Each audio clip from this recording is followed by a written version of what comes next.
Am I the a-hole for telling my mother-in-law she won't be seeing my baby after throwing a baby shower for herself? My husband and I are expecting our first child. We moved to be closer to his family. I'm no contact with mine. My mother-in-law has been referring to the baby as her baby this entire time. She will say things like, "I can't wait for my baby to be born. My baby is going to be so loved." This rubs me the wrong way for reasons I cannot explain. But my husband tells me to ignore her. My mother-in-law wanted to throw me a baby shower and invite her friends. She said they made an agreement a long time ago that they would celebrate each other's kids' weddings and births. My husband and I eloped and declined a reception for her friends since we don't know them. My mother-in-law told me that I owed it to her to let her throw the baby shower since I hurt her friends' feelings by not having wedding reception. I asked if I could invite my friends and she said no, that this was for her friends, and that if my friends wanted to throw me a shower, they could. I reluctantly agreed. My husband and I spent hours on our registry and my mother-in-law asked for it so she could share with her friends. She said she forwarded the registry on. She asked me what design I wanted on my cake and cookies. I told her flowers because I am decorating the nursery in a garden theme. At the shower, they provided me with a mother-to-be sash and my mother-in-law a granny-to-be sash to wear. I noticed that the theme of the shower was circus animals. The cake had an elephant and balloons on it, and the cookies were animals. At first, I thought that maybe the floral theme was just too difficult, so I rolled with it until it was time to open presents. Every present was some sort of circus animal. Onesies, blankets, toys. Nothing on my registry. I was a little confused and even went so far to check my registry to make sure I hadn't goofed up and changed everything. I thanked everyone for their gifts and tried to sound as gracious as possible, but I was so confused. My husband, who is a little less tactful than I am, showed up at the end of the shower and noticed the theme right away. He goes, "What's up with all the circus animals?"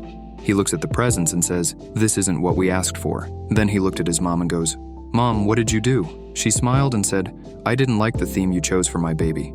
I'm going to decorate my baby's nursery at my house with circus animals, so I created a registry for myself." My husband said, "You did what?" She says, "My baby is going to need a room at my house, so I threw a shower for myself." I lost my composure and told her that she would not see my baby and to stop calling the baby hers. And my husband told his mom that she's delusional if she thinks we're going to allow this. She started crying and said we are just withholding her baby from her. We've been getting texts from his family since the shower, calling us selfish and ungrateful and saying we ruined her joy of being a grandma. Are we the a-hole? Number 2. Am I the a-hole for telling my dad the real reason my half-sister won't be in the same room with me? I, 31F, have a half-sister, Ellen, 34F. Same dad, different moms. No, I'm not the result of an affair. Ellen and I are not close and never have been. We only saw each other at family get-togethers. Ellen has a husband, Tom, 34.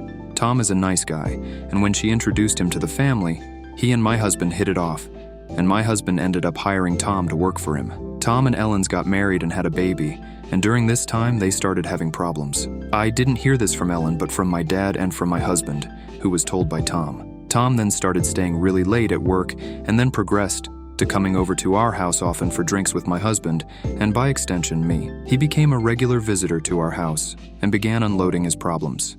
This went on for about 8 months until one evening Tom was quite tipsy and admitted he developed a crush on me. Understandably, this meant he didn't come back to our house. He has profusely apologized for this and we're fine now, but obviously I just prefer some distance. I guess that whole thing was a wake-up call for him because he and Ellen started going to counseling. During the counseling, he told her about what had happened because Ellen called me and screamed at me for the whole situation. She said she and Tom would never be in the same room with me again after what I'd done. She made excuses for not coming to family gatherings I was at for a while before my dad confronted her, and she said she and I had fallen out and weren't speaking. I went along with this because I didn't want to tell my dad the truth either. It has been over a year of this, but this all came to a head over my dad inviting both of us and our families to New Year Eve and getting mad that Ellen wouldn't come if I was going. He started ranting at me that we needed to grow up and make peace, and if we didn't want to talk to each other, fine, but not being able to be in the same room was nuts. I got sick of being berated and said I agree, but it wasn't me who started it. My dad then demanded to know what the fight was about and wouldn't let up. Eventually, I just told him. He's furious. He called Ellen and yelled at her. He called my husband and yelled at him. He is seething that no one told him and that he has been acting like things are fine with Tom this whole time. Ellen is furious with me for telling Dad, saying I did this on purpose and have ruined things with Tom after she'd worked so hard to fix them. I feel bad for the results, but I also feel like carrying the burden of this rift that I didn't cause was unfair on me in the first place. I kept quiet when I didn't have to. But once I was getting heat over it, it just became too much. Am I the a-hole for spilling? Number 3. Am I the a-hole for letting my mom sleep over? I've been with my wife for 6 years, and we have a 3-month-old daughter. For the past year, my mom has been battling with severe depression following the incarceration of my brother. He lived with her when he got locked up, and she's never lived alone, so it took a toll on her mentally. He's in prison for 19 years, so I don't see it changing anytime soon either. I helped her get into therapy 6 months or so ago, following my wife making a comment about not wanting my mother here every single day. To be completely fair to my wife, it was, in fact, getting exhausting. My mom would show up at various times during the day without notice and hang out for hours because she didn't want to be alone and entertaining. Her every single day was getting super irritating, especially given that my wife and I had zero downtime or alone time. So, anyways, I got my mom into therapy. For the past 4 months, my mom has still been stopping by, but it's not nearly as frequent. She got a boyfriend now, so she's only been stopping by once or twice a week and doesn't stay for more than an hour. My wife still hates it, but she said she will take this over how it was any day. But 2 days ago, my mom showed up in hysterics. She was completely inconsolable. Her and her boyfriend were fighting, and I guess it just made all her mental anguish flood back. She asked if she could stay the night. I ran it by my wife, who said whatever and locked herself away in the bedroom. She hadn't gotten any sleep the night before. I told my mom, "You can stay the night, but you need to leave in the morning." I'm going to be honest with you, my wife doesn't want you here. She hasn't been sleeping, and this is inconvenient. She said she would leave first thing in the morning. But the next day, she was even worse than the night before. She was freaking out and hyperventilating because she didn't want to go home to an empty house. Said she hadn't slept at all. She was afraid of driving on no sleep, etc., and asked if she could take a nap in our bed so she could be rested for the drive. Our couch, where she slept, was not comfortable. My wife said that was fine, but she had better be gone by the time we got back from grocery and other errands. We left at 10 a.m., got home at 8 p.m. and my mom was still sleeping in our bed.